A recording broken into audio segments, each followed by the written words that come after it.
안녕하십니까. 아메리치 파이낸셜 수석 부사장 이영돈입니다. 미국 경제 읽어주는 남자 경제남 11월 4일 월요일 순서 시작합니다. 일단 선거가 내일이잖아요. 그래서 주식 시장이 오르락 내리락 뭐 이러고 있고요. 엔비디아가 다우존스 산업평균 지수에 편입됐다는 소식 전해드리고요. 네, S&P 500 기업 한 100개 정도는 계속 실적 발표합니다. 워런 버핏이 자사주 매입도 중단했고 계속해서 매도를 하고 있습니다. 주식을. 왜 그런지도 좀 알아보도록 하겠습니다. 11월 달 시작 지난주였잖아요. 긍정적으로 시작이 됐습니다. 금요일에 다우존스 산업평균 지수가 288.73포인트를 상승했고 S&P 500 지수는 0.41% 올랐고 나스닥 종합지수도 0.8% 상승했습니다. 지난주 금요일을 얘기하는 겁니다. 자, 이러한 상승이요. 지난 금요일에 발표된 고용 보고서를 투자자들이 크게 개의치 않으면서 나타났습니다. 무슨 말이냐? 이 고용 보고서가 예상했던 것보다 훨씬 적은 수의 일자리가 추가되었음을 보였는데도 불구하고 올랐다는 겁니다. 자, 어쨌든 이번 주에는 내일 대통령 선거 그리고 수요일과 목요일에 열리는 페드 연방준비제도의 이틀간의 정책 회의가 투자자들의 주목을 받을 것으로 보입니다. 자, 오늘 보니까요. 투자자들이 기대하는 미 대통령 선거를 앞두고 월요일에 주식시장이 상승과 하락을 오가며 등락을 보였습니다. 현재는 빨간색으로 나와 있습니다만 왔다 갔다 한다는 얘기고요. 주식의 조용한 움직임은 안전자산인 미 국채가 상승함에 따라 나타난 거고요. 일부 투자자들이 선거일을 앞두고 리스크를 줄이고 있음을 시사합니다. 10년 만기 국채 수익률은 금요일에 약 4.36%에서 월요일 약 4.3%로 하락을 했는데 이는 채권 수익률이 가격과 반대로 움직이기 때문이고요. 엔비디아 주가는 S&P의 다우존스 지수가 금요일 늦게 발표한 인텔 대체 소식 이후 2.5% 상승했습니다. 이번 주 말부터 발효되는 이 변화는 엔비디아가 상승세를 이어가고 있는 반면에 인텔이 인공지능 경쟁에서 뒤처지고 있는 가운데 이뤄졌습니다. 잠시 후 좀 더 자세히 알아보겠고요. 내일 선거 결과는 연말 주가에 중요한 영향을 미칠 수는 있습니다. NBC 뉴스의 최신 여론조사에 따르면 도널드 트럼프 전 대통령과 카멜라 해리스 부통령 간의 접전이 예상되고 있습니다. 자, 그런데 시장에 대한 여파는 주로 의회 통제권에 더 영향을 받을 수 있다라는 분석이고요. 하원과 상원이 분리될 경우 현 상태가 유지될 가능성이 높습니다. 그런데 공화당이나 민주당이 모두 휩쓸 경우 같은 당이 백악관도 차지할 가능성도 높고 이는 새로운 지출 계획 또는 세금 개편으로 이어질 수 있다는 겁니다. 선거하고 더불어서 월스트리트에서는요. 연방준비제도의 최신 금리 결정을 앞두고 긴장을 하고 있습니다.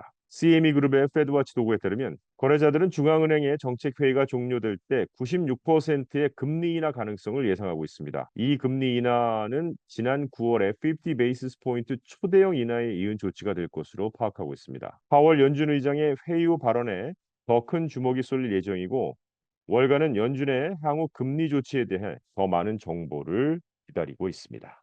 자, 엔비디아 얘기를 안 할 수가 없는데요.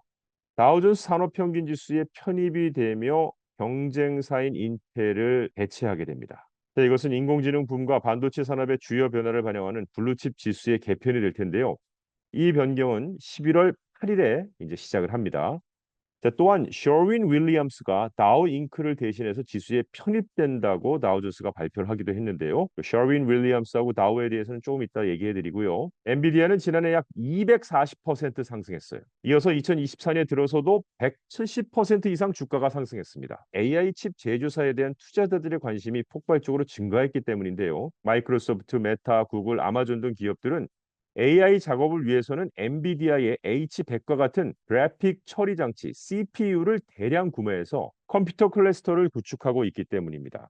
엔비디아의 매출은 지난 5분기 동안 2배 이상 증가했고요. 그중 3분기 동안 약 3배 이상 증가했습니다. 엔비디아가 다우에 추가되면서 다우지수에 포함된 6개의 조단위 기술 회사 중 4개가 이제 포함되었고 거기에 알파벳과 메타는 포함되지 않았습니다.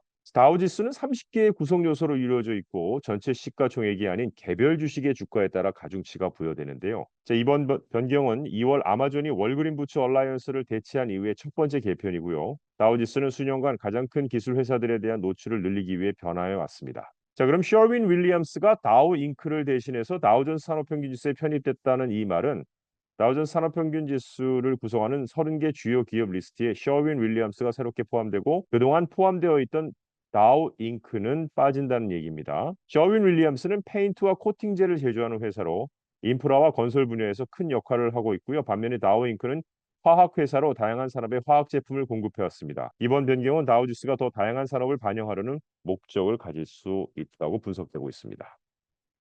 S&P 500 기업 중 3분의 2 이상이 이번 분기 실적을 이미 발표했지만 이번 주에도 약 100개의 기업이 실적을 발표할 예정입니다. 잡힌 실적 발표 컨퍼런스 콜에서 선거에 대한 언급이 급증했고요. 팩트셋 데이터에 따르면 9월 15일부터 10월 31일까지 선거라는 단어가 100건의 실적 발표 콜에서 언급되었고요. 이는 2004년 이후 유사한 기간 동안 가장 높은 빈도입니다. 이번 주 주목할 주요 기업은 오늘은 팔란트 테크놀로지스, 화요일은 염 브랜드, 레스토랑 브랜드 인터내셔널, 그리고 수요일은 CVS하고 퀄컴, 암 홀딩스, 엘프는 뭐 화장품이니까 다 잘 아실 거고, 버진 갤럭틱스 우주여행 사업하는 곳이고요. AMC, 그다음에 목요일은 언더 아머, 테페스트리는 뭐지 하는데 2010년에 이름을 바꾼 거예요. 코치, 케이스페이드, 스튜어트 와이츠맨을 갖고 있는 패션 기업이겠죠. 모더나, 워너브로더스 디스커버리, 에어비앤비, 블락, 루시드, 카프리 홀딩스. 카프리 홀딩스도 마이클 코하고 벌사체, 지미추를 갖고 있는 패션 기업이고요.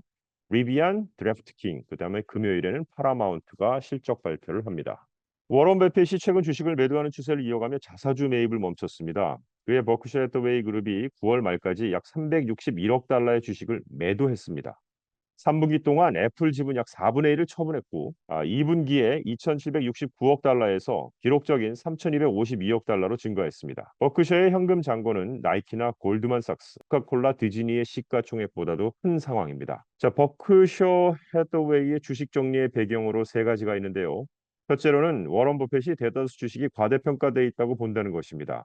이는 올 들어 대량 매도한 주식들뿐 아니라 자신의 회사인 버크셔 해서웨이 주식에 대해서도 마찬가지입니다. 따라서 깊은 조정이나 전면적 하락장에 취약하다고 생각하는 것인데 워런 버핏은 저평가된 견고한 투자를 찾는 것을 수십 년의 투자 철학으로 지켜왔습니다. 두 번째로는 버핏이 곧 적극적인 포트폴리오 관리에서 물러나서 후임자들이 버크셔의 포트폴리오를 재구성하고 회사의 주식 재매입 프로그램을 검토할 수 있는 자리를 비우기 위한 것이라는 설명입니다. 하지만 언제 물러날지는 아직 알리지 않고 있고요. 자, 세 번째로는 가능성은 낮지만 워런 버핏이 하나 이상의 대규모 인수를 검토하고 있고 이 매수를 위해 자본을 조달하고 있을 가능성이 있다. 그런데 이게 이번에 나이와 계획된 승계를 감안하면 세 번째 가능성은 낮아 보이죠. 자, 마켓워치는 워런 버핏이 미 대선을 고려해서 조심스러운 접근을 할 수도 있을 것으로 분석했고 워런 버핏은 올 초에 애플 주식의 매도에 대해 논의하면서 법인세가 인상될 것으로 예측해 왔고요. 또 에드워드 존스의 분석가인 짐 샤나는 워런 버핏이 기술에 대한 정말로 편하지 않는 것 같다. 기술주에 대해서 말하는 겁니다. 워런 버핏의 오랜 사업 파트너였던 찰리 먼거의 사망 이후에 애플 주식 매각이 시작됐다고 밝혔고요. 사실 찰리 먼거는 워런 버핏보다는 기술주에 좀 더 열려 있었다는 것입니다. CFRA의 분석가인 캐시 자이퍼트는 버크셔의 애플 지분이 전체 포트폴리오에서 지나치게 큰 비중을 차지하기 시작해서 노출을 줄이는 것이 합리적이었지 않겠느냐라고 말하기도 했습니다. 이상 경제 읽어주는 남자 경제남을 마칩니다. 고맙습니다.